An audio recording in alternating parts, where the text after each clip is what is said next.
तो जैसे कि लास्ट एपिसोड में हमने देखा था, वो जो गंजा होता है वो लिनफी के घर के अंदर चोरी करने के लिए आया होता है और वो नीचे आते हुए अपने साथियों से बोलता है कि तुम लोग क्या कर रहे हो, मैंने खून खराबा करने से मना किया था। और उसके इतना बोलते ही हम सामने का व्यू देखते हैं जहाँ पर कि जो भाईजान होता है उसने उसके सभी साथियों को बहुत ही बुरी तरह से मारा हुआ होता है और वो उसे बोलता है कि तुम्हारी हिम्मत कैसे हुई इस घर के अंदर आने की। और उस गंजे को वहाँ पर देखते के साथ ही जो चैन होती है वो भाईजान से बोलती है कि ब्रदर भाईजान ये वही गंजा है जिसने कि यहाँ पर जो डोंग जियो थी उसे इंजर्ड किया है। और उसी के साथ में इसने अपने सभी लोगों का ऑर्डर दिया था हम चारों का रेप करने के लिए। अगर आप सही टाइम पर नहीं आए थे तो अभी तक तो ये लोग हमारा रेप कर चुके होते और साथ ही में हमें मार भी चुके होते। और इतना बोलकर जो चैन होती है वो वहाँ पर फूट फूट कर रोने लगती है, लेकिन हम देखते हैं कि भाईजान जो होता है उसे उस गंजे के ऊपर बहुत ज़्यादा गुस्सा आने लगता है और वह गुस्से में अपने ओरा को रिलीज करते हुए बोलता है कि गंजे कहीं कि आज तुम यहाँ से जिंदा नहीं जाओगे। और अब भाईजान की बातों को सुनकर हम देखते हैं कि वो गंजा भी अपने ओरा को रिलीज करने लगता है और वो अपने ओरा को रिलीज करते हुए बोलता है कि कितने दुख की बात है कि एक और नौकर यहाँ पर आ गया, पर मैं समझ नहीं पा रहा हूँ कि तुम्हारा जो मास्टर है वो कहाँ पर है, क्या वो मुझसे डर कर भाग गया है। और इतना बोलते ही जो वो गंजा होता है वो भाईजान के ऊपर अटैक करते हुए बोलता है कि तुम्हारी यहाँ पर इतनी औकात नहीं है कि तुम मुझे हर्ट कर सको, क्योंकि मैं तुमसे बहुत ऊपर लेवल पर हूँ। जो सुनते के साथ ही भाईजान भी उसके ऊपर अटैक करते हुए बोलता है कि ये तो अभी पता लग ही जाएगा कि कौन ऊपर लेवल पर है गंजी कहीं की। और उसके इतना बोलते के साथ ही हम देखते हैं कि लिनफी का जो हाउस होता है उसके अंदर एक ब्लास्ट होता है और हम देखते हैं कि भाईजान के अटैक के कारण वो जो गंजा होता है वो भी घर के बाहर आ जाता है और वो भाईजान की तारीफ करते हुए बोलता है कि मुझे यकीन नहीं होता कि अभी तुम केवल 20 साल के ही हो, लेकिन उसके बाद भी तुम मास्टर के 6th लेवल पर पहुंच गए हो। और उस टकले के इतना बोलते ही भाईजान जो होता है वो गुस्से में उससे बोलता है कि ये मेरे लिए बहुत ही बड़ी शर्म की बात है कि मेरे यहाँ पर रहते हुए तुमने मेरे लॉर्ड के पर्सनों को यहाँ पर इंजर्ड किया और उसके रहने वाली जगह को भी डिस्ट्रॉय कर दिया। इसीलिए अगर आज तुम्हें यहाँ पर ख़त्म करने के लिए मुझे खुद भी मरना पड़ा तो मैं उस चीज़ के लिए भी तैयार हूँ, लेकिन मैं तुम्हें यहाँ से जिंदा नहीं जाने दूंगा। और इतना बोलते ही भाईजान जो होता है वो फुल स्पीड में उसके ऊपर अटैक करने के लिए जाने लगता है। और अब भाईजान को अपने ऊपर अटैक करता हुआ देखकर हम देखते हैं कि वो जो गंजा होता है वो याओ गैंग की स्वॉर्ड को निकाल लेता है और उस स्वॉर्ड को निकालते हुए अपने मन में सोचता है कि ये बच्चा काफ़ी पावरफुल है, मुझे इसे हल्के में नहीं लेना चाहिए।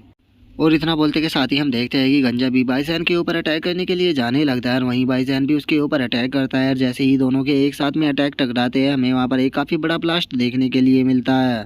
और अब ऐसे धमाके को देखकर जो चैन होती है वो उस तरफ देखते हुए बोलती है कि आखिर इस फाइट को कौन जीता। और चैन के इतना बोलते हैं हम भाईजान और उस टकले को देखते हैं जहाँ पर कि उन दोनों ने एक दूसरे को अटैक कर दिया होता है, जिसे देखकर हम वहाँ पर जो चैन होती है वो अपने मन में सोचती है कि आखिर ये क्या हुआ। और उसके इतना बोलते ही जो जीनियो होती है वो भी अपने मन में सोचती है कि अटैक तो बहुत पावरफुल था, लेकिन आखिर इन दोनों में से जीता कौन। और उन दोनों के इतना सोचते हैं जो कीस हुई होती है वो दुआ मांगते हुए बोलती है कि गॉड प्लीज यहाँ पर जो ब्रदर भाईजान है उसे ये फाइट जिता देना। और उसके इतना बोलते ही हम देखते हैं कि वो जो टकला होता है उसके मुंह से ब्लड आने लगता है। हम देखते हैं कि भाईजान ने उसे काफ़ी सारे पंच मारे होते हैं, जो देखकर वो टकला भाईजान की तारीफ करते हुए बोलता है कि बच्चे मारना पड़ेगा, यहाँ पर मैंने तुम्हें अंडर एस्टिमेट कर दिया था, तुम मास्टर के 6 लेवल पर होने के बाद भी काफ़ी ज़्यादा पावरफुल हो। और उसके इतना बोलते के साथ ही हम देखते हैं कि वहाँ पर जितनी भी लड़कियाँ होती है वे काफ़ी ज़्यादा खुश हो जाती है और वे खुश होते हुए बोलती है कि लगता है कि ब्रदर भाईजान इस फाइट को जीत गए। और उन लड़कियों के इतना बोलते के साथ ही हम भाईजान को देखते हैं जिसका कि जो राइट हैंड होता है उस पर आग लगना स्टार्ट हो जाती है, जिसे देखते के साथ ही अब जो वे लड़कियां होती है वे बहुत ज़्यादा शौक हो जाती है और वे शौक होते हुए बोलती है कि नहीं ये सही नहीं हुआ, उस सोल अटैक से जो ब्रदर भाईजान का अटैक है उसमें आग लग चुकी है। और उन लड़कियों के इतना बोलते हैं हम भाईजान को देखते हैं जो कि ज़मीन पर गिर जाता है, जिसे देखकर वो टकला हंसते हुए बोलता है कि बच्चे मानना पड़ेगा तुम्हारा अटैक काफ़ी अच्छा था, लेकिन कितने दुख की बात है कि तुम मुझे यहाँ पर नहीं हरा सकते। यहाँ पर मैंने तुम्हें अपने स्पेशल अटैक से हिट किया है जिसका नाम की फायर एंड वीड है, और इसी के साथ में मेरी जो क्यूआई है वो तुम्हारी बॉडी के अंदर जा चुकी है। बहुत ही जल्द जो तुम्हारी पूरी बॉडी है वो यहाँ पर जलकर राख बन जाएगी। तुम यहाँ पर इतनी कम एज में ही काफ़ी पावरफुल बन गए थे, लेकिन कितने दुख की बात है कि आज तुम्हारा यहाँ पर अंत होने वाला है। और तुम्हारे मरते के साथ ही ये जो चारों लड़कियाँ हैं मैं इन्हें साथ में ले जाऊँगा, क्योंकि मैं इनके साथ में एक साथ इंजॉय करना चाहता हूँ। और वो ये बोल ही रहा होता है तभी जो भाईजान होता है वो दोबारा से खड़ा हो जाता है, जिसे देखकर वो टकला हंसते हुए बोलता है कि बच्चे तुम यहाँ पर क्या करना चाहते हो, तुम चाहे कितनी भी मेहनत क्यों ना कर लो लेकिन तुम इस आग को नहीं बुझा पाओगे। और वो ये बोल ही रहा होता है लेकिन तभी जो भाईजान होता है वो अटैक कर कर अपने हाथ को ही काट देता है, जो देखते के साथ ही जो तीनों लड़कियां होती है वे बहुत ज़्यादा शौक हो जाती है और वे घबराते हुए बोलती है कि ब्रदर भाईजान ने तो यहाँ पर अपने हाथ को ही काट दिया, आखिर उनके अंदर इतनी हिम्मत कहाँ से आ गई। ये यहाँ पर हमारी जैसी मामूली सी सर्वेंट को बचाने के लिए इतनी ज़्यादा कुर्बानी दे रहे हैं, यहाँ तक कि इन्होंने अपने हाथ को भी काट दिया। मुझे यकीन नहीं होता कि ये मास्टर के लिए इतने ज़्यादा लॉयल है। और उसके इतना बोलते ही हम भाईजान को देखते हैं जो कि गुस्से में उससे बोलता है कि अगर मैं यहाँ पर नहीं जीता और अगर मैं यहाँ पर मर गया तो उसके बाद मैं अपने मास्टर का डिसाइपल होने के लायक नहीं हूँ, मुझे चाहे यहाँ पर कुछ भी करना करना पड़े लेकिन मैं अपने मास्टर के घर को यहाँ पर गार्ड करूँगा। और अब भाईजान की इस तरह की हिम्मत को देखकर वो जो टकला होता है वो भी एक पल के लिए काफ़ी ज़्यादा शौक हो जाता है और वो कुछ बोलने ही वाला होता है, लेकिन तभी हम देखते हैं कि भाईजान जो होता है वो वहाँ पर अपने दूसरे अटैक को बनाकर उसकी तरफ अटैक करने के लिए आने लगता है। और उस अटैक को करते हुए वो अपने मन में सोचता है कि ये वो ड्रैगन टेक्निक है जो कि टीचर ने मुझे सिखाई थी, मैं इसका यहाँ पर पहली बार यूज करने वाला हूँ, मैं नहीं जानता कि इसका मेरे ऊपर क्या इम्पैक्ट पड़ेगा, बस मैं ये उम्मीद करता हूँ कि जो मास्टर है वो मुझे माफ़ कर देंगे। और भाईजान के इतना बोलते ही हम देखते हैं कि उसके पैरों में जो ड्रैगन क्लॉ होता है वो बन चुका होता है, जिसे देखकर जो टकला होता है वो भी बहुत ही ज़्यादा घबराते हुए बोलता है कि क्या तुम यहाँ पर पागल हो चुके हो, इस अटैक के बाद तुम भी नहीं बचोगे। लेकिन हम देखते हैं कि उस टकले की बातों को सुनकर भी भाईजान के ऊपर घंटा भी फर्क नहीं पड़ता और वो उसके ऊपर अटैक करने के लिए आता रहता है। जो देखते के साथ ही जो टकला होता है वो अपने मन में सोचता है कि ये बंदा बहुत स्ट्रांग है, मुझे यहाँ पर इससे बचने के लिए अपनी फुल पावर का यूज करना पड़ेगा। और उस टकले के इतना सोचते के साथ ही हम देखते हैं कि भाईजान जो होता है वो अपने ड्रैगन क्लो अटैक को उसके ऊपर कर देता है, जिस कारण हम देखते हैं कि वहाँ पर एक काफ़ी बड़ा धमाका होता है। जिसके बाद हम भाईजान को देखते हैं जो कि उसी गड्ढे के अंदर पड़ा होता है और हम देखते हैं कि उसकी पूरी बॉडी से खून निकल रहा होता है, यहाँ तक कि उसने जिस पैर से अटैक किया होता है उसका वो पैर भी टूट चुका होता है। जिसके बाद हम देखते हैं कि वहाँ पर जो चैन होती है वो भी आ जाती है और वो भाईजान को देखते हुए बोलती है कि ब्रदर भाईजान का तो पैर भी टूट गया। तभी दूसरी लड़की बोलती है कि मैं उस टकले को यहाँ पर नहीं देख पा रही, लगता है कि वो यहाँ से बचकर भाग गया। और उसके इतना बोलते के साथ ही हम उस टकले को देखते हैं जो कि थोड़ी दूरी पर छुपा होता है और वो अपने मन में सोचता है कि मुझे यकीन नहीं होता कि मैं यहाँ पर एक बच्चे से हार गया, अगर मैं सही टाइम पर वहाँ से नहीं भागा होता तो अभी तक तो मैं पर लोग सुधार चुका होता। लेकिन अब इस बच्चे के अटैक के कारण मैं भी बहुत ही ज़्यादा सीरियस इंजर्ड हो चुका हूँ, इसीलिए मैं यहाँ पर फाइट नहीं कर पाऊंगा, मुझे अपनी फैमिली के अंदर वापस लौटना होगा और मास्टरों को इकट्ठा करने के बाद वो फैमिली के यहाँ पर आकर दोबारा से अटैक कर इस हाउस को डिस्ट्रॉय करना होगा। और उसके इतना बोलते हैं हम भाईजान को देखते हैं जो कि अभी भी हार नहीं मानता और वो गुस्से में बोलता है कि मैं उसे यहाँ से नहीं जाने दे सकता, क्योंकि अगर मैंने उसे यहाँ से जाने दिया तो जो मास्टर है मैं उनकी रेपुटेशन को खो दूंगा। जो सुनकर जो चैन होती है वो उसके जख्मों पर पट्टी बांधते हुए बोलती है कि ब्रदर प्लीज़ मत बोलिए क्योंकि आपका बहुत ज़्यादा ब्लड बह चुका है। तभी जो जिन्यू होती है वो भी बोलती है कि ब्रदर बाई चांस मैं एम्बुलेंस को कॉल करने के लिए जा रही हूँ, बस आप थोड़ी देर और संभाल के रखो, जल्दी ही जो एम्बुलेंस है वो यहाँ पर आ जाएगी। जो सुनते के साथ ही भाईजान जो होता है वो उठने की कोशिश करने लगता है और वो उठने की कोशिश करते हुए बोलता है कि नहीं नहीं, मैं यहाँ पर इस तरह से पड़ा हुआ नहीं रह सकता, अगर मैं ऐसे ही पड़ा रहा तो मैं मास्टर की रेपुटेशन को खो दूंगा, उससे अच्छा तो मैं यहाँ पर मर ही जाऊँ।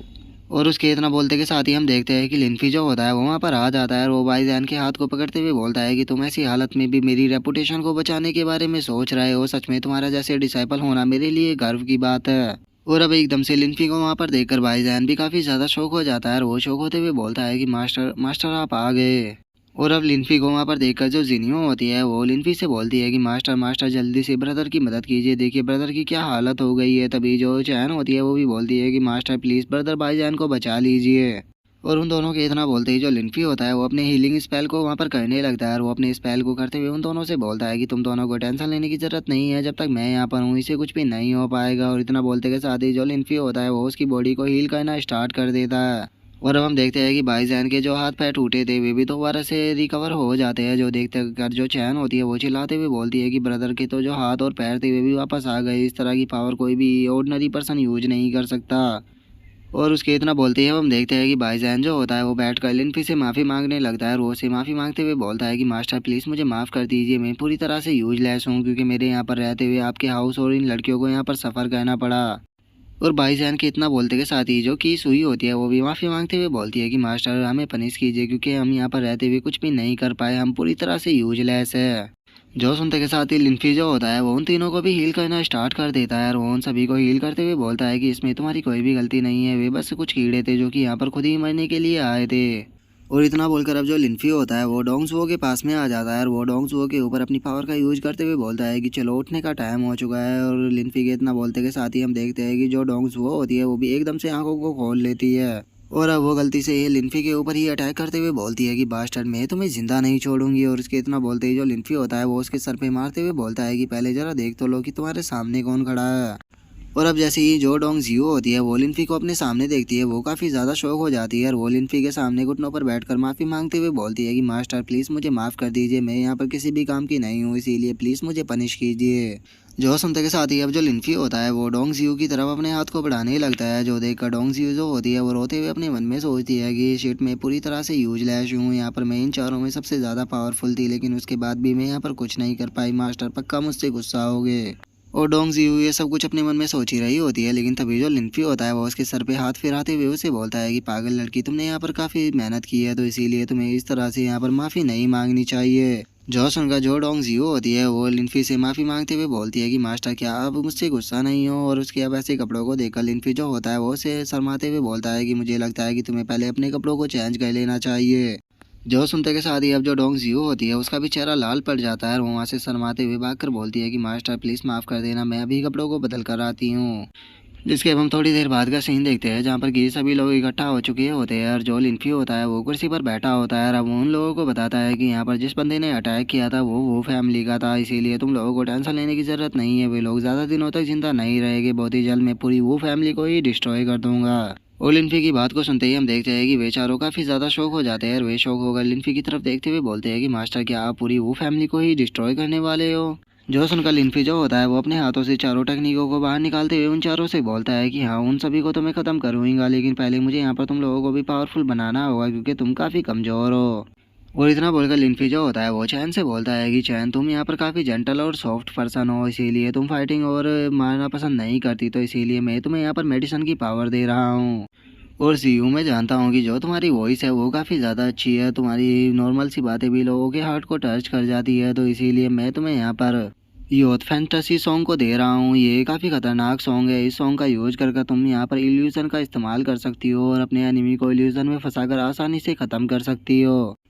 और मैं जानता हूँ कि कीस हुई तुम यहाँ पर पियानो, चेस और कोरियोग्राफी में काफ़ी अच्छी हो, तो इसीलिए मैं तुम्हें यहाँ पर 4 मास्टरपीस दे रहा हूँ, जिनमें से पहला है यिन तियान यू सॉन्ग, दूसरा है यून किन फेरी साउंड और तीसरा है जो किंग इमोर्टल बुक, चौथा है इमोर्टल पेंटिंग। ये सभी तुम्हारे काफ़ी ज़्यादा काम आएगी। और अब सबसे आखिरी में जो डोंग जियो है ये तुमसे सबसे अलग है और काफ़ी डिटरमाइंड पर्सन है, तो इसीलिए मैंने इसके लिए यहाँ पर स्वॉर्ड स्किल को सोचा है। इसीलिए मैं तुम्हें यहाँ पर जूजियान जी स्वॉर्ड स्किल देने वाला हूँ जो कि बहुत ही पावरफुल स्वॉर्ड स्किल है, और अगर तुम इसे मास्टर कर लेती हो तो उसके बाद तुम्हें यहाँ पर कोई भी नहीं हरा पाएगा। जो सुनते के साथ ही हम देखते हैं कि वे चारों काफ़ी ज़्यादा खुश हो जाती है और वे खुश होते हुए अपने मन में सोचती है कि अरे वाह ये पावर तो बहुत ही ज़्यादा शानदार है, अगर हमारी फैमिली को पता लग गया कि हमें ऐसी पावर मिली है तो वे तो पागल ही हो जाएंगे। और उन तीनों के इतना बोलते ही जो डोंग जियो होती है वो अपने मन में सोचती है कि जूजियान स्वॉर्ड आर्ट, अगर इस अटैक को मैं अपनी फैमिली स्वॉर्डमैनशिप के साथ में मिला देती हूँ तो उसके बाद तो मेरी जो पावर है वो और भी ज़्यादा बढ़ जाएगी। और इतना सोचते के साथ ही जो वे चारों लड़कियाँ होती है वे लिनफी का शुक्रिया अदा करने लगती है और वे लिनफी का शुक्रिया अदा करते हुए बोलती है कि मास्टर आपका बहुत बहुत शुक्रिया हमें ये सब कुछ देने के लिए। जो सुनकर जो लिनफी होता है वो उनसे बोलता है कि ठीक है तुम लोग यहाँ से जा सकती हो क्योंकि मुझे अभी भाईजान से कुछ बातें करनी है। और लिनफी के इतना बोलते ही हम देखते हैं कि वे चारों लड़कियां वहां से जाने लगती है, लेकिन तभी जो डोंग जियो होती है वो लिनफी से बोलती है कि मास्टर मैं यहाँ पर आपसे कुछ कहना चाहती हूँ। जो सुनते ही जो लिनफी होता है वो से बोलता है कि ठीक है बोलो तुम्हें क्या बोलना है। जो सुनते के साथ ही हम देखते हैं कि जो डोंग जियो होती है वो काफ़ी शर्माते हुए जो लिनफी होता है उसे बोलती है कि मास्टर आई लव यू। और इतना बोलते के साथ ही जो डोंग जियो होती है वो वहाँ से भाग जाती है और हम देखते हैं कि जो भाई जैन होता है वो तो इस चीज़ को देखकर काफ़ी ज़्यादा शौक हो जाता है। लेकिन हम देखते हैं कि लिनफी उसे बिल्कुल भी सीरियस नहीं लेता और वो बोलता है कि क्या ये लड़की पागल थी, आखिर इसने यहाँ पर क्या बोला। और लिनफी के ऐसे रिएक्शन को देखकर हम देखते हैं कि जो भाई जैन होता है वो थोड़ा शौक हो जाता है। और अब जो लिनफी होता है वो गुस्से में भाई जैन की तरफ देखते हुए उसे बोलता है कि तुम जानते हो कि अगर याओ गैंग को इस बारे में पता लग गया तो मैं तुम्हारा क्या करूंगा। जो सुनते के साथ ही भाई जैन जो होता है वो घबराते हुए बोलता है कि मास्टर ये कैसी बात कर रहे हो, क्या उसने यहाँ पर कुछ बोला, मुझे तो सुनाई ही नहीं दिया, आप आखिर किस बारे में बात कर रहे हो। वो तो यहाँ पर बेचारी कुछ भी नहीं बोली, चुपचाप यहाँ से चली गई। मास्टर उल्टी सीधी बातें करना बंद कीजिए।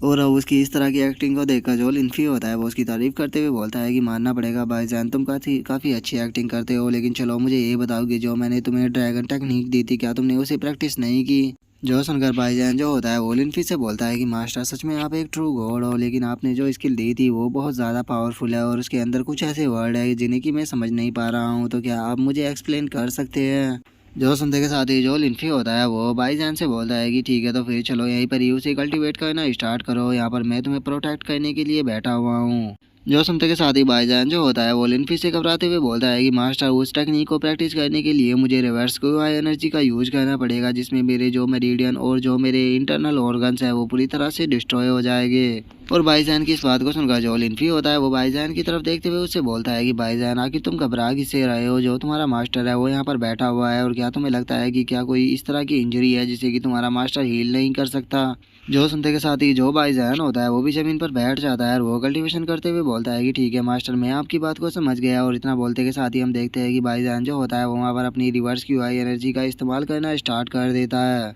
जिस कारण हम देखते हैं कि भाईजान की जो नसें होती है वो बाहर आने लगती है और एकदम से हम देखते हैं कि भाईजान की जितनी भी नसें होती है वो एकदम से फट जाती है, जिस कारण काफ़ी ज़्यादा ब्लड भी बाहर निकलने लगता है। लेकिन तभी लिनफी जो होता है वो उसे हील करते हुए बोलता है कि रुकना मत, जल्दी से चालू करते रहो। और उसके इतना बोलते ही हम देखते हैं कि भाईजान जो होता है वो पूरी तरह से हील हो चुका होता है और वो दोबारा से अपनी टेक्निक को करना स्टार्ट कर देता है, जिसके अब हम थोड़ी देर बाद के सीन देखते हैं जहाँ पर कि भाईजान जो होता है वो सक्सेसफुली उस टेक्निक को कल्टीवेट कर लेता है। और वो जैसे ही जोर से चिल्लाता है हम देखते हैं कि उसके पीछे एक ड्रैगन की भी शैडो नजर आती है, जिसके बाद अब भाईजान जो होता है वो खुश होते हुए लिनफी से बोलता है कि मास्टर, मेरे जो मेरिडियन डिस्ट्रॉय हुए थे और आपने जैसे ही उन्हें रिकवर किया, मैं महसूस कर सकता हूँ कि वे पहले से भी ज़्यादा मजबूत और पावरफुल हो चुके हैं।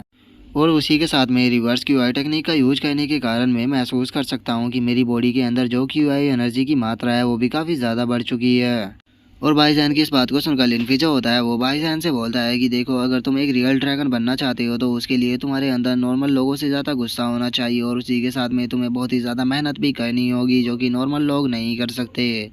जो सुनते के साथ ही अब भाईजान जो होता है वो खुश होते हुए बोलता है कि मास्टर, आपको टेंशन लेने की कोई भी ज़रूरत नहीं है, मैं नॉर्मल लोगों से कई गुना ज़्यादा मेहनत करूंगा और मैं कभी भी आपको डिसअपॉइंट नहीं करूंगा। और भाईजान की अब इस बात को सुनकर हम देखते हैं कि जो लिनफी होता है वो किसी पर्सन के बारे में याद करने लगता है, लेकिन वो वहाँ पर कुछ भी नहीं बोलता।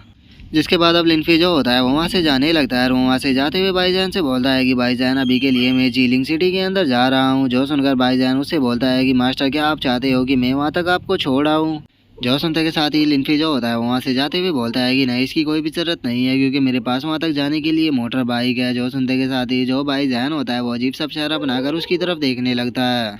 जिसके बाद अब जो लिनफी होता है वो याओ गैंग को फ़ोन लगा देता है और वो याओ गैंग को फ़ोन लगाते हुए उससे बोलता है कि याओ गैंग, मैं जीलिंग जा रहा हूँ, इसीलिए मुझे ड्राइव करने के लिए एक मोटर बाइक चाहिए और उसी के साथ में मुझे अपने गेट को भी बदलवाना है। जो सुनते के साथ ही याओ गैंग जो होती है वो लिनफी से बोलती है कि तुम्हें बाइक को लेकर जाना है, तो क्या तुम चाहते हो कि मैं भी तुम्हारे साथ में वहाँ पर चलूँ? और एक मिनट, तुमने कहा कि तुम्हें डोर को बदलवाना है, आखिर तुम्हें डोर को क्यों बदलवाना है? और उसके इतना बोलते ही जो लिनफी होता है वो उसे पूरी बात बता देता है। जो सुनकर जो याओ गैंग होती है वो शो होकर चिल्लाते हुए बोलती है कि क्या जो डोर है वो टूट चुका है? और अब याओ गैंग की इस तरह की बातों को सुनकर जो उसके साथ में वहाँ पर बंदे बैठे हुए होते हैं वे अब अपने मन में सोचने लगते हैं और उनमें से एक बंदा अपने मन में सोचता है कि डोर टूट गया, आखिर कौन सा डोर टूट गया? तभी दूसरा बंदा अपने मन में सोचता है कि लगता है कि बॉस बहुत बड़ी प्रॉब्लम में है। तभी जो तीसरा बंदा होता है वो अपने मन में सोचता है कि क्या सच में ये हमारी वही पुराने वाली प्रेसिडेंट है जो कि पहले किसी भी चीज़ की चिंता नहीं किया करती थी? और उन लोगों के इतना बोलते के साथ ही याओ गैंग जो होती है वो घबराती हुई लिनफी से बोलती है कि ठीक है, मुझे बताओ कि मुझे तुम्हारे लिए क्या करना है। देखो, मैं तुम्हें पहले ही बता दूं कि मैं तुम्हारे साथ बाइक पर कहीं भी नहीं जाने वाली, और रही बात गेट की तो उसे मैं बदलवा दूंगी। और उसके इतना बोलते ही हम देखते हैं कि जो लिनफी होता है वो फ़ोन को काट देता है और वो फ़ोन को काटते हुए अपने मन में सोचता है कि मैं वैसे भी तुम्हें वहाँ पर नहीं लेके जाने वाला, क्योंकि वहाँ पर थोड़ा खतरा हो सकता है, क्योंकि मैं वहाँ पर लोगों को मारने के लिए जा रहा हूँ। और लिनफी के इतना सोचते ही हम देखते हैं कि वहाँ पर एक लड़की आ जाती है जो कि आते हुए उन लोगों से पूछती है कि पैसेंजर, क्या आपको खाने की किसी चीज़ की ज़रूरत है, क्योंकि यहाँ पर वाटर, कुकीज़, राइस और टोफू सब कुछ है। जो सुनते के साथ ही वहाँ पर बैठा हुआ एक जो लड़का होता है वो उस लड़की के ऊपर चिल्लाते हुए बोलता है कि हमें कुछ भी नहीं चाहिए, इसीलिए यहाँ से दफ़ा हो जाओ। और उस लड़के के इतना बोलते ही जो वहाँ पर लड़की बैठी होती है वो उस दूसरी लड़की से बोलती है कि थैंक यू आपके पूछने के लिए, लेकिन हमें भूख नहीं लगी है, तो इसीलिए आप जा सकते हो। जो सुनते ही अब जो लड़की होती है वो वहाँ से जाने लगती है और वो वहाँ से जाते हुए उस लड़के को देखते हुए बोलती है कि सच में ये कितना बड़ा बेवकूफ़ है, इसे तो यहाँ पर लोगों से बात करने की तमीज़ ही नहीं है। अगर ये उस लड़की को पटाना चाहता था तो इसे यहाँ पर दूसरे लोगों से अच्छे से बात करनी चाहिए ताकि इसका इंप्रेशन अच्छा बने। और उस लड़की के इतना बोलते के साथ ही अब जो वो बंदा होता है वो लिनफी से पूछता है कि ब्रदर, तुम खिड़की के बाहर क्या देख रहे हो? क्या तुम नहीं जानते कि तुम्हारे सामने जो पर्सन बैठा हुआ है वो कौन है? जो सुनकर जो लिनफी होता है वो उस लड़के से बोलता है कि मैं नहीं जानता कि ये जो सामने बैठा हुआ है ये कौन है, लेकिन इससे क्या हो जाएगा अगर मैं इसके बारे में नहीं जानता हूँ तो? जो सुनकर अब जो वो लड़का होता है वो सामने बैठे हुए बंदे का इंट्रोडक्शन करते हुए बताता है कि इनका नाम जियू यांग है, जो कि वर्ल्ड के सबसे बेस्ट कोलिक रैपर है और उससे अलग ये मेरे टीचर भी है। मुझे यकीन नहीं होता कि तुम इसके बारे में नहीं जानते हो। जो सुनकर जो जियू यांग होता है वो लिनफी से बोलता है कि जो मेरा स्टूडेंट है वो काफ़ी ज़्यादा हम्बल है, तो इसीलिए अब अगर तुम मुझसे ऑटोग्राफ मांगोगे तो ठीक है, मैं तुम्हें देने के लिए तैयार हूँ। जो सुनते के साथ ही जो लिनफी होता है वो उसे साफ मना करते हुए बोलता है कि नहीं नहीं, मुझे तुम्हारे ऑटोग्राफ की कोई भी ज़रूरत नहीं है, तुम अपने ऑटोग्राफ को अपने पास रखो। जो सुनते के साथ ही अब जो वो लड़का होता है वो काफ़ी ज़्यादा शौक हो जाता है और वो शौक होते हुए अपने मन में सोचता है कि ये दुनिया का सबसे बड़ा बेवकूफ़ है, मैंने इससे बड़ा बेवकूफ़ इंसान अपनी लाइफ में भी नहीं देखा।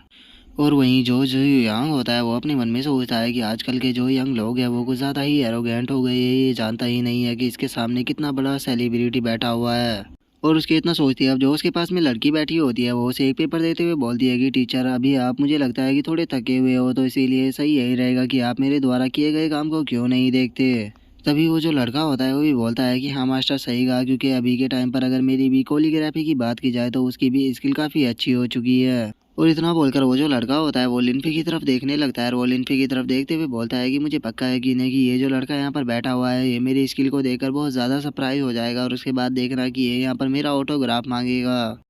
और इतना बोलकर वो जो लड़का होता है वो अपने स्क्रॉल को आगे रख देता है, और वो अपने स्क्रॉल को आगे रखते हुए जो जियू यांग होता है उससे पूछता है कि टीचर बताइए कि यहाँ पर किसका अच्छा है, मेरा या फिर इसका। जो सुनते के साथ ही अब जो जियू यांग होता है वो उन दोनों की राइटिंग को देखने लगता है, और उन दोनों की राइटिंग को देखते हुए बोलता है कि यहाँ पर जो तुम्हारी राइटिंग है वो काफ़ी ज़्यादा सॉफ्ट है, और वहीं अगर जियाओलिन की राइटिंग की बात की जाए तो वो काफ़ी हार्ड है। इसीलिए तुम्हारी जो राइटिंग है उन दोनों का एक दूसरे के साथ में कंपेयर नहीं किया जा सकता, क्योंकि तुम दोनों का ही जो स्टाइल है वो बहुत ज़्यादा अलग है। और इतना बोलकर जो जियो यांग होता है वो अपने मन में सोचता है कि इस बच्चे का जो फादर है वो एल्डर है सुप्रीम सोर्स एक्ट का, तो इसीलिए मैं इसे यहाँ पर ऑफेंड नहीं कर सकता। मैं जानता हूँ कि इसकी यहाँ पर जो राइटिंग है वो काफ़ी ज़्यादा गंदी है। और उसके इतना सोचते के साथ ही हम देखते हैं कि वो जो लड़का होता है वो लिनफी की तरफ देखते हुए बोलता है कि ओ मैंने नहीं सोचा था कि मैं इतना ज़्यादा एक्सपर्ट बन चुका हूँ, लेकिन कुछ लोगों को देखकर ऐसा लगता है कि वे राइटिंग के बारे में कुछ जानते ही नहीं है। जो सुनते के साथ ही अब लिनफी जो होता है वो उस लड़के से बोलता है कि जो राइटिंग की कैटेगरी होती है उन्हें टोटल 4 भागों में बांटा गया है। उस लड़की ने विंग जियो स्टाइल में लिखा है, और अगर तुम्हारा इससे कंपेयर किया जाए तो तुम्हारा इससे कोई कंपेयर ही नहीं है, क्योंकि तुम्हारी जो राइटिंग है वो इस लड़की के मुकाबले बहुत ही ज़्यादा गंदी है। जो सुनते के साथ ही हम देखते हैं कि उस लड़के को लिनफी के ऊपर काफ़ी ज़्यादा गुस्सा आ जाता है, और वो गुस्से में उससे चिल्लाते हुए बोलता है कि तुम्हें यहाँ पर कुछ भी नहीं पता है, तो इसीलिए अपनी बेफालतू की बकवास कहना बंद करो। और इतना बोलकर वो जो बंदा होता है वो अपने मन में सोचता है कि मैं यहाँ पर सिस्टर के सामने अपनी इस तरह से इंसल्ट होने नहीं दे सकता। और उसके इतना बोलते ही अब जो वो लड़की होती है वो लिनफी से पूछती है कि सर क्या आप मेरी राइटिंग के बारे में कुछ और भी बता सकते हो। जो सुनकर लिनफी उससे बोलता है कि जो तुम्हारी राइटिंग है उसके अंदर काफ़ी ज़्यादा गड़बड़ है। और लिनफी की इस बात को सुनते ही जो जियो यांग और वो लड़की होती है वे दोनों काफ़ी शौक हो जाते हैं, लेकिन वहीं जो वो लड़का होता है उसे लिनफी के ऊपर काफ़ी गुस्सा आ रहा होता है। और अब वो गुस्से में चिल्लाते हुए उस लड़की से बोलता है कि सिस्टर तुम्हें इसकी बात के ऊपर बिल्कुल भी ध्यान देने की ज़रूरत नहीं है, ये बंदा राइटिंग के बारे में कुछ भी नहीं जानता है, बस ये ऐसे ही यहाँ पर उल्टी सीधी फेंक रहा है। और उस लड़के के इतना बोलती है अब जो वो लड़की होती है वो उसे बोलती है कि इसने यहाँ पर सही कहा, मेरी राइटिंग के अंदर काफ़ी ज़्यादा गड़बड़ी है, तो इसीलिए प्लीज़ क्या आप मुझे यहाँ पर बता सकते हो कि मेरे लिए कौन सी राइटिंग का स्टाइल सूटेबल रहेगा। जो सुनकर लिनफी जो होता है वो उस लड़की को बताता है कि जो तुम्हारी राइटिंग का स्टाइल है वो काफ़ी ज़्यादा हार्ड है और काफ़ी ज़्यादा डिटरमाइन भी, तो इसीलिए मुझे लगता है कि तुम्हारे लिए जो जोंग शाओ जिंग है वही स्टाइल सबसे अच्छा रहेगा। और लिनफी की इस बात को सुनकर जो जियो यांग होता है वो अपने मन में सोचता है कि इस लड़के ने यहाँ पर मेरी डॉक्टर की जो स्किल थी उसे बिल्कुल ही करेक्टली जज किया है, तो इसका मतलब कहीं ये तो नहीं कि ये बंदा भी कोरियोग्राफी में एक मास्टर है। और उसके इतना सोचते के साथ ही अब जो वो लड़का होता है वो लिनफी के सामने अपनी राइटिंग को रखते हुए उसे बोलता है कि लगता है कि तुम्हें यहाँ पर थोड़ी बहुत नॉलेज है, तो चलो फिर तुम मेरी राइटिंग को क्यों नहीं देखते। अगर तुम मेरी राइटिंग को अच्छे से जज करते हो तो मैं तुम्हें यहाँ पर गिफ्ट दूंगा। जो सुनकर लिनफी जो होता है वो उसकी राइटिंग को देखने लगता है, और वो उसकी राइटिंग को देखते हुए बोलता है कि इससे गंदी राइटिंग मैंने अपनी लाइफ में आज तक भी नहीं देखी, मुझे लगता है कि तुम्हें बस इस चीज़ को छोड़ देना चाहिए। जो सुनते के साथ ही हम देखते हैं कि उस लड़के को लिनफी के ऊपर काफ़ी गुस्सा आ जाता है, और वो गुस्से में चिल्लाते हुए बोलता है कि तुम्हारी हिम्मत कैसे हुई मेरी राइटिंग के बारे में ऐसा बोलने की, आखिर तुम खुद को समझते क्या हो। जो सुनते के साथ ही लिनफी जो होता है वो उसे बोलता है कि अगर तुम अपनी राइटिंग को अच्छा करना चाहते हो तो उसके लिए तुम्हारा काम रहना ज़रूरी है, लेकिन तुम्हें छोटी छोटी बातों पर गुस्सा आ जाता है, तो इसीलिए तुम कभी भी एक अच्छे राइटर नहीं बन सकते, तो इसीलिए तुम्हें इस चीज़ को छोड़ देना चाहिए। क्योंकि अगर तुम्हारा कंपेयर इस लड़की से किया जाए तो सच में तुम इसके तो 1% भी नहीं हो। और इतना बोलकर अब जो लिनफी होता है वो उस लड़की की तरफ देखते हुए उससे पूछता है कि क्या तुम्हें कोरियोग्राफी से प्यार है। और लिनफी की इस बात को सुनते ही हम देखते हैं कि वो लड़की होती है वो काफ़ी ब्लश करने लगती है, और वो लिनफी को कोई भी जवाब नहीं देती। जिसके बाद अब जो जियो यांग होता है वो लिनफी से पूछता है कि क्या मैं जान सकता हूँ कि सर आपका नाम क्या है और आपने कहाँ से कोरियोग्राफी को सीखा है। जो सुनकर जो लिनफी होता है वो उसे बोलता है कि मेरा नाम लिनफी है, और ये चीज़ मैंने किसी से भी नहीं सीखी, क्योंकि मेरा कोई भी टीचर नहीं है, मैंने सब चीज़ें अपने आप से ही सीखी है।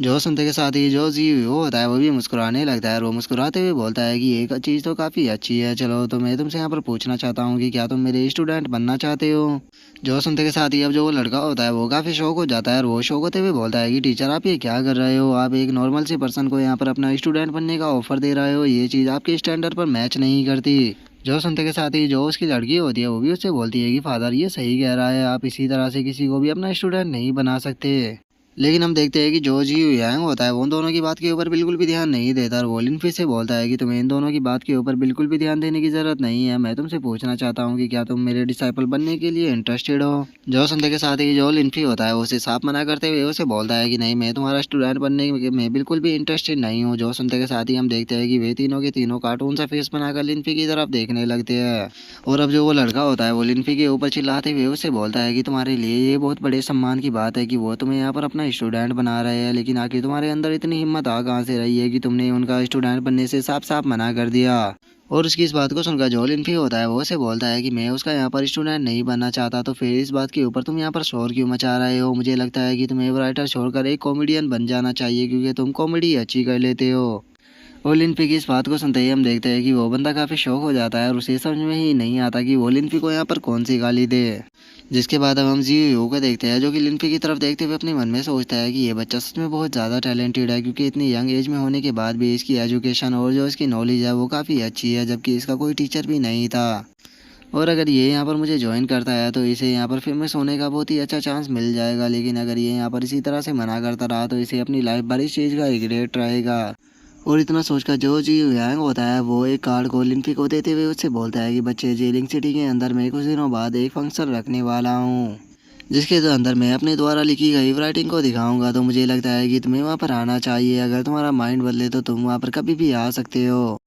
जो सुनकर लिनफी जो होता है वो भी उस कार्ड को ले लेता है और वो उस कार्ड को लेकर देखते हुए बोलता है कि अच्छा, तो वहाँ पर बोट पेंटिंग होने वाली है, लेकिन मैं तुमसे पूछना चाहता हूँ कि क्या तुम मुझे यहाँ पर 2 टिकट दे सकते हो। जो सुनते के साथ ही जो जी यांग होता है वो लिनफी को 2 कार्ड देते हुए बोलता है कि तुम्हें देखकर ऐसा लग रहा है कि तुम इस चीज़ में इंटरेस्टेड हो और तुम अपनी फ्रेंड को भी लेकर आना चाहते हो, तो ठीक है, तुम उसे भी लेकर आ सकते हो। और उसके इतना बोलते के साथ ही हम देखते हैं कि वो जो लड़का होता है वो अपने मन में सोचता है कि जब इसे पता लगेगा कि ये कितने ज़्यादा ग्रेट है तो ये वहाँ पर उनका स्टूडेंट बनने के लिए इनके पैरों में पड़ेगा, जिसके बाद मैं इससे वहाँ पर अच्छे से मज़े लूँगा। और उसके इतना बोलते हमारा व्यू जो होता है वो थोड़ी देर बाद पर आ जाता है, जहाँ पर कि लिनफी जो होता है वो जेलिंग रेलवे स्टेशन पर आ चुका होता है, जहाँ पर कि हम देखते हैं कि जो चैन यूनर होती है वो लिनफी के बोर्ड को लेकर खड़ी होती है और वो लिनफी की तरफ देखते हुए बोलती है कि ब्रदर लिनफी, मैं यहाँ पर हूँ। जो सुनकर जो लिनफी होता है वो भी चैन यूनर के पास में आ जाता है और वो चैन यूनर के पास में आने के बाद उसे देखते हुए बोलता है कि वो तुम्हें देखकर ऐसा लग रहा है कि तुम बिल्कुल भी लेजी नहीं हो, क्योंकि तुम फाइनल स्टेज पर पहुंच चुकी हो।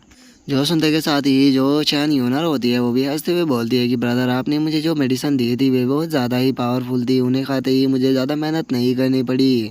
जो सुनते के साथ ही लिनफी जो होता है वो अपने पास से एक और मेडिसिन को निकाल कर चैन यूनर को देखते हुए उसे बोलता है कि चलो, ये तो काफ़ी अच्छी बात है, लो मेरे पास में तुम्हारे लिए यहाँ पर एक और मेडिसिन है, घर पर पहुँचने के बाद इसे ज़रूर खाना, क्योंकि इसे खाकर तुम मास्टर बन जाओगी। जो सुनते के साथ ही जो चैन यूनर होती है वो भी काफ़ी ज़्यादा शौक हो जाती है और वो शौक होते हुए बोलती है कि नहीं नहीं ब्रदर, मैं इसे नहीं ले सकती, क्योंकि ये बहुत ज़्यादा कीमती है। जो सुनकर लिनफी जो होता है वो उसे वो पिल देते हुए बोलता है कि तुम इसे अपने पास में रखो, क्योंकि मैं जो मास्टरों के नंबर है उन्हें ज़्यादा से ज़्यादा कहना चाहता हूँ ताकि वे मेरे काम आ सके। जो सुनकर हम देखते हैं कि जो चैन यूनर होती है वो कार्टून सा फेस बनाकर उसकी तरफ देखने लगती है।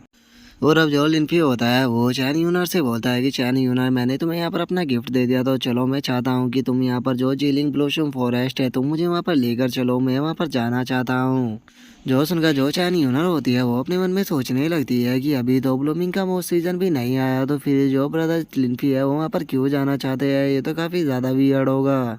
और इतना सोचकर हम देखते हैं कि चैन यूनर जो होती है वो लिनफी को लेकर उस जगह पर आ चुकी होती है और वहाँ पर आने के बाद वो लिनफी से बोलती है कि ब्रदर लिनफी, अभी तो फ्लावरों का मौसम भी नहीं आया है, तो फिर आप यहाँ पर क्यों आए हो, क्योंकि अभी तो ये जगह देखने में इतनी अच्छी भी नहीं लगेगी। जो सुनकर जो लिनफी होता है वो से बोलता है कि अच्छा, तो तुम मुझे ये बताओ कि यहाँ पर क्या तुम इन फूलों को खिलता हुआ देखना चाहती हो। जो सुनकर जो चैन यूनर होती है वो लिनफी से बोलती है कि हाँ बिल्कुल, मैं इस चीज़ को देखना चाहती हूँ, लेकिन अभी के लिए ये पूरी तरह से इम्पॉसिबल है, क्योंकि जो फूल है वो तब तक नहीं खिलेंगे जब तक उनका सीजन नहीं आ जाता। जो सुनते के साथ ही जो लिनफी होता है वो वहाँ पर अपनी पावर का इस्तेमाल करते हुए बोलता है कि अगर मैं यहाँ पर हूँ तो इन फूलों को खिलने के लिए सीजन की ज़रूरत नहीं है। और लिनफी के इतना बोलते ही हम देखते हैं कि पेड़ों के अंदर से जो फूल होते हैं वो निकलना स्टार्ट हो जाते हैं और कुछ ही पल में वे फूल बड़े होकर खिल भी जाते हैं। और अब थोड़ी ही देर में हम देखते हैं कि वो जो पूरी जगह होती है वो फूलों से भर चुकी होती है, जिसे देखकर चैन यूनर भी शौक होते हुए बोलती है कि मुझे यकीन नहीं होता कि यहाँ पर मौजूद सभी फूल खिल चुके हैं। और उसके इतना बोलते हैं हम वहाँ पर मौजूद बाकी लोगों को देखते हैं जो कि इस चीज़ को देखकर बहुत ज़्यादा शौक हो चुके होते हैं और वे शौक होते हुए बोलते हैं कि ब्रदर मैं यहाँ पर कोई सपना तो नहीं देख रहा है, यहाँ पर जितने भी फूल है वो बिना सीजन के ही खिल चुके हैं।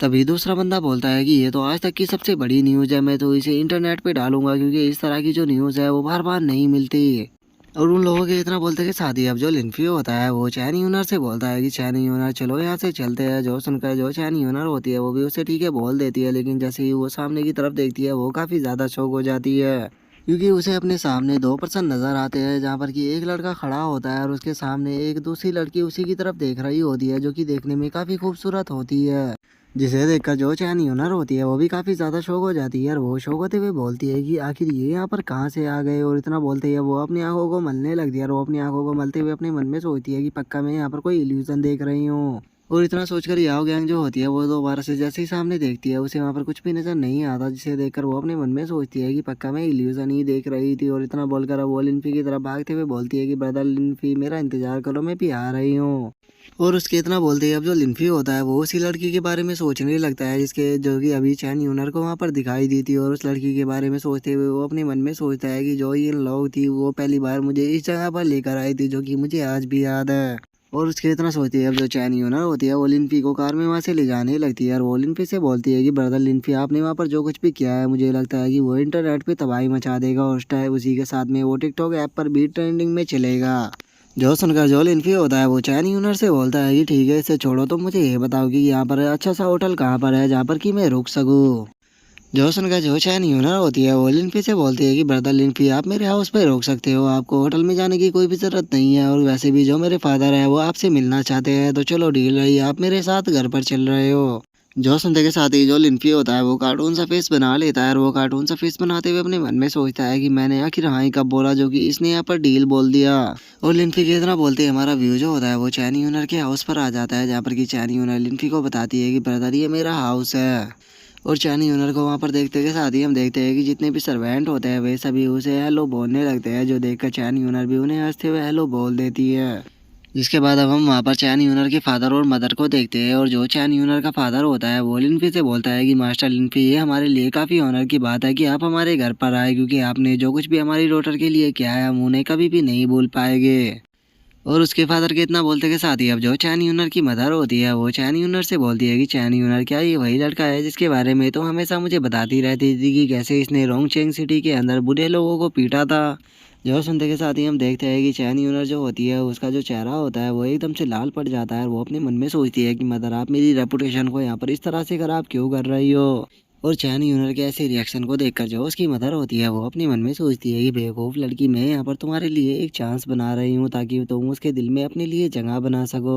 और इतना सोचकर चैन यूनर की जो मदर होती है वो लिन्फी से पूछती है कि मास्टर लिन्फी आपका जो टैलेंट है मुझे लगता है कि पक्का आपकी कोई ना कोई गर्लफ्रेंड तो हो रही होगी, तो फिर आप उसे यहाँ पर जीलिंग सिटी के अंदर क्यों नहीं लेकर आए। और हम देखते हैं कि अपनी मदर के इतना बोलते के साथ ही जो चैन यूनर होती है वो शर्माते हुए लिन्फी की तरफ देखने लगती है। और अब जो लिन्फी होता है वो चैनी यूनर की मदर से बोलता है कि वैसे मेरी कोई गर्लफ्रेंड तो नहीं है लेकिन हाँ एक लड़की से मैं प्यार जरूर करता हूँ। और लिन्फी की इस बात को सुनते के साथ ही जो चैन यूनर होती है उसके भी कान खड़े हो जाते हैं और वो अपने मन में सोचती है कि ब्रदर लिन्फी किसी से प्यार करते हैं, आखिर वो लड़की है कौन। और चैन यूनर के इतना सोचते ही जो उसकी मदर होती है वो हंसते हुए लिन्फी से पूछती है कि अच्छा तो आपकी लवर है लेकिन क्या आप हमें बता सकते हो कि आपकी लवर कहाँ पर है। और इतना बोलते के साथ ही अब जो चैन यूनर होती है वो अपने मन में सोचती है कि ब्रदर लिन्फी जो है वो आपसे पहले जीलिंग सिटी के अंदर नहीं आया, अगर इन्होंने जीलिंग सिटी बोला तो पक्का वो मैं ही होंगी।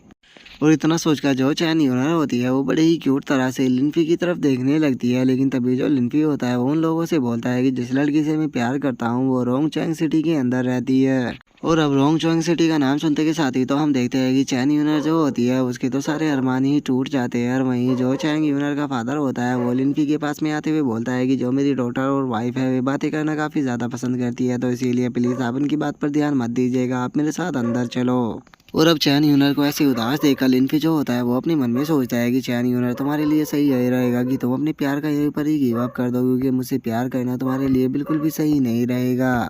और उसके इतना सोचते हैं हम देखते हैं कि वे सभी लोग खाने की टेबल पर आ जाते हैं। चैन यूनर का जो फादर होता है वो लिन्फी से पूछता है कि मास्टर लिन्फी क्या आपने सुना है कि जो जीलिंग सिटी है उसके अंदर अभी काफ़ी वियर्ड सी घटना घटी है। जो सुनते के साथ ही लिन्फी जो होता है वो उसे बोलता है कि नहीं मैंने तो इस बारे में नहीं सुना, आखिर यहाँ पर हुआ क्या है। जो सुनते के साथ ही अब जो चैन यूनर का फादर होता है वो लिनफी की तरफ मोबाइल को करते हुए उसे बोलता है कि आप खुद ही देख सकते हो। कुछ टाइम पहले ही जो पुलिस थी उन्हें काफ़ी सारी लाशें मिली है और उन लाशों की हालत ऐसी थी कि उनकी बॉडी के अंदर एक भी खून की बूंद नहीं थी। किसी को भी समझ में नहीं आ रहा कि आखिर ये क्या हुआ है। जो सुनकर अब लिनफी जो होता है वो उन फोटोओं को देखने लगता है और उन फोटोओं को देखते हुए बोलता है कि ये तो ब्लड परफेक्शन आर्ट है। और अब ब्लड परफेक्शन आर्ट का नाम सुनते के साथ ही जो चैन यूनर का फादर होता है वो काफ़ी ज़्यादा शौक हो जाता है और वो शौक होकर चिल्लाते हुए बोलता है कि ब्लड परफेक्शन आर्ट, लेकिन आखिर ये होता क्या है। और इतना बोलकर चैन यूनर का जो फादर होता है वो कार्टून सा फेस बना लेता है और वहीं जो चाहे उसकी वाइफ होती है वो उसकी तरफ देख रही होती है। जिसके बाद अब जो लिनफी होता है वो मोबाइल के अंदर कुछ कहने लगता है और वो मोबाइल के अंदर करते हुए उन लोगों से बोलता है कि ठीक है, तुम लोग खुद ही देख सकते हो कि ब्लड परफेक्शन आर्ट क्या होता है। और लिनफी के इतना बोलते के साथ ही हम देखते हैं कि वहाँ पर एक 3D मॉडल बन चुका होता है जो देखकर सभी लोग काफ़ी ज़्यादा शौक हो जाते हैं। और हम देखते हैं कि जो मंडाला होता है वो चिल्लाते हुए बोलता है कि डार्क नाइट के में जितने भी मेंबर थे वे सभी यहाँ पर आ चुके हैं। जो सुनकर जो चैन यूनर होती है वो मंडाला की बॉडी को टच करने लगती है और उसकी बॉडी को टच करते हुए बोलती है कि ये तो एक इल्यूजन की तरह है। जिसके बाद हम देखते हैं कि जो लिनजुई होती है वो अपनी स्वॉर्ड को आगे करते हुए बोलती है कि तुम मामूली चींटी हो, आज तुम देखोगे कि मैं कैसे इस वर्ल्ड की यहाँ पर सबसे पावरफुल पर्सन बनूंगी जिसकी शुरुआत में अब तुम लोगों को यहाँ पर ख़त्म कर कर करने वाली हूँ। और इतना बोलकर जो लिनजुई होती है वो वहाँ पर मौजूद जितने भी लोग होते हैं उन सभी के ब्लड को एब्जॉर्ब करना स्टार्ट कर देती है और हम देखते हैं कि वे सभी लोग वहाँ पर कंकाल बनना शुरू हो जाते हैं। जो देखकर अब जो लिनफी होता है वो उन लोगों को बताता है कि देखो, इसे ही ब्लड परफेक्शन कहा जाता है और वो जो लड़की है उसने इन सभी की ब्लड को एब्सॉर्ब कर लिया है। और अब इन सब चीज़ों को देखने के बाद जो चैन यूनर का फादर होता है वो घबराते हुए बोलता है कि सच में ये कितनी ज़्यादा क्रूअल टेक्निक है, आखिर कोई इंसान इस तरह की टेक्निक का कैसे यूज कर सकता है। जो सुनते के साथ ही जो लिनफी होता है वो उसे बोलता है कि जहाँ तक मुझे न्यूज़ मिली है कि जो ड्रैगन टीम है वो सभी फैमिलियों को इकट्ठा कर रही है ताकि वो इन लोगों के साथ में डील कर सके। लेकिन मैं यहाँ पर आपसे पूछना चाहता हूँ कि क्या जो वो फैमिली है उसने आपके साथ में भी यहाँ पर कोई प्रॉब्लम खड़ी करने की कोशिश की है। जॉसन का जो चैन यूनर का फादर होता है वो भी थोड़ा सोचने लगता है और वो सोचते हुए बोलता है कि अगर सच बताओ तो वैसे तो जो वो फैमिली है उसने हमारे साथ में कोई भी ऐसा पंगा लेने की कोशिश नहीं की। लेकिन अगर वो फैमिली की पावर की बात की जाए तो उसके पास में हमसे ज़्यादा पावर है और एंशियंट मार्शल आर्ट वर्ल्ड के अंदर वो फैमिली को हमसे ज़्यादा बोलने का मौका मिलता है। जो सुनकर जो लिनफी होता है वो अपने मुंह को कपड़े से पूछते हुए बोलता है कि ठीक है, अगर ऐसी बात है तो चलो फिर मैं वो फैमिली को कुछ और टाइम तक जीने का मौका दे देता हूँ।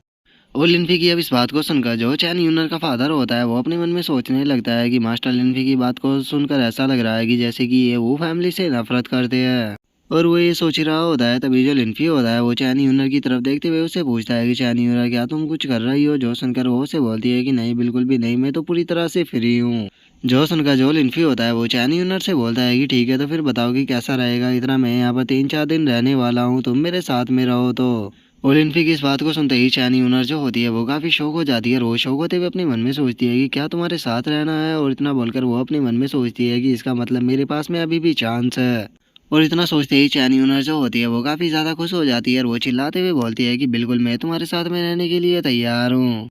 और वो अपनी बेटी को ऐसे खुश देखकर जो चैन यूनर की मदर होती है वो अपने मन में सोचती है कि बेवकूफ़ लड़की, वो पहले ही किसी से प्यार करता है, क्या इसे अभी भी लगता है कि इसका कोई चांस है। और इसके इतना सोचते ही जो लिनफी होता है वो अपने मन में सोचता है कि आखिर एकदम से इसके अंदर इतनी ज़्यादा एनर्जी कैसे आ गई। और लिनफी के इतना सोचते ही हमारा जो व्यू होता है वो रेसिंग ट्रैक के ऊपर आ जाता है, जहाँ पर कि हम देखते हैं कि लिनफी जो होता है वो चैन यूनर के साथ में खड़ा होता है। और अब लिनफी को उस रेस को इस तरह से देखता हुआ देखकर जो चैन यूनर होती है वो लिनफी से पूछती है कि ब्रदर लिनफी, आपको देखकर ऐसा लग रहा है कि आपको रेसिंग करना काफ़ी पसंद है। और चैन यूनर के इतना बोलते के साथ ही हम देखते हैं कि वहाँ पर एक लड़का आ जाता है जो कि चैन यूनर के बैग को देखते हुए बोलता है कि अरे वाह, क्या खूबसूरत नज़ारा है। और इतना बोलते के साथ ही अब जो वो लड़का होता है वो सीधे आकर चैन यूनर की बैग के ऊपर मार देता है। रोज की बैग के ऊपर मारते हुए बोलता है कि चैन यूनर, मैंने कभी भी नहीं सोचा था कि तुम भी यहाँ पर रेस देखने के लिए आओगी।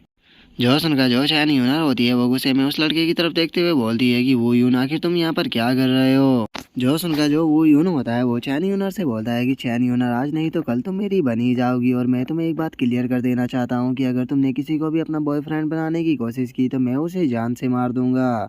जो सुनते के साथ ही जो चैन यूनर होती है वो गुस्से में उसे गाली देने ही वाली होती है, लेकिन तभी जो वो यून होता है वो चैन यूनर के मुंह को पकड़ लेता है। और वो चैन यूनर के मुंह को पकड़ते हुए बोलता है कि चैन यूनर, जब तुम गाली देने वाली होती हो तो जो तुम्हारा फेस होता है वो और भी ज्यादा क्यूट हो जाता है। और वो इतना बोल ही रहा होता है, लेकिन तभी हम देखते हैं कि लिनफी जो होता है वो सीधे आकर उसे एक चपात लगा देता है, जिस कारण वो हवा में उड़ता हुआ काफी दूर जाकर गिरता है। जो देखते के साथ ही जो वो उनके साथी होते हैं उसे लिनफी के ऊपर काफी गुस्सा आने लगता है और वे गुस्से में चिल्लाते हुए बोलते हैं कि बादशाह आखिर तुम हो कौन और तुम्हारी हिम्मत कैसे हो गई वो फैमिली के यंग मास्टर को मारने की, क्या तुम हमारे हाथों से मारना चाहते हो। और उन लोगों के इतना बोलते ही जो वो यूनो होता है वो अपने साथियों से चिल्लाते हुए बोलता है कि आखिर तुम इंतजार किसका कर रहे हो, जाकर जल्दी से इसे खत्म करो। जो सुनते के साथ ही हम देखते हैं कि जो चैन यूनर होती है वो लिनफी के सामने आ जाती है और वो लिनफी के सामने आते हुए बोलती है कि वो यून हम यहाँ पर फाइट करने के लिए नहीं आए बल्कि रेस देखने के लिए आए हैं, तो मैं उम्मीद करती हूँ कि तुम यहाँ पर कोई भी शोर शराबा नहीं करोगे। और चैन यूनर की इस बात को सुनकर लिनफी जो होता है वो चैन यूनर से बोलता है कि आखिर तुम उन्हें मेरे हाथों से क्यों बचाना चाह रही हो। जो सुनते के साथ ही हम देखते हैं कि चैन यूनर जो होती है वो लिनफी से बोलती है कि मुझे डर इसका नहीं बल्कि वो फैमिली का है, क्योंकि वो फैमिली बहुत ज़्यादा पावरफुल है और उसी के साथ में उसके अंदर ग्रेट मास्टर भी है और उसी के साथ जो स्वॉर्ड सेक्ट है उसके साथ में भी वो फैमिली की काफ़ी अच्छे रिलेशन है। और चैन यूनर के इतना बोलते ही अब जो वो यूनो होता है वो हंसते हुए बोलता है कि अच्छा तो तुम यहाँ पर रेस देखने के लिए आए हो, और इतना बोलकर वो अपने मन में सोचता है कि अरे वाह चलो मुझे अपनी रेपुटेशन बनाने का यहाँ पर एक मौका मिल गया। और इतना सोचकर अब जो वो बंदा होता है वो लिनफी से बोलता है कि बच्चे मैं तुम्हें यहाँ पर एक मौका देता हूँ यहाँ पर तुम्हें अपनी जान बचाने का, तुम्हें यहाँ पर मेरे साथ में रेस करनी होगी। अगर तुम मुझसे रेस जीत जाते हो तो मैं तुम्हें यहाँ से जाने दूंगा, और अगर तुम रेस हार जाते हो तो तुम्हें मेरे सामने नील डाउन कर कर मुझे अपना ग्रैंडपा बोलना होगा।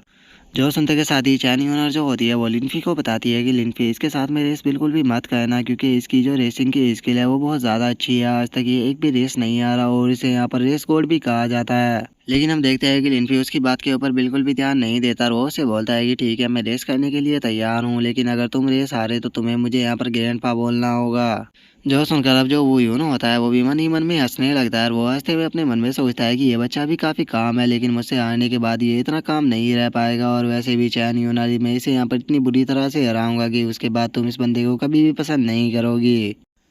और वूयून के इतना सोचते के साथ ही हम देखते हैं कि लिनफी और जो वूयून होता है वो दोनों अपनी अपनी कार में आकर बैठ जाते हैं और वहीं पर ही जो वो लड़की होती है वो बोर्ड लेकर आ जाती है, जो कि अब उन दोनों को बोलती है कि क्या तुम दोनों तैयार हो।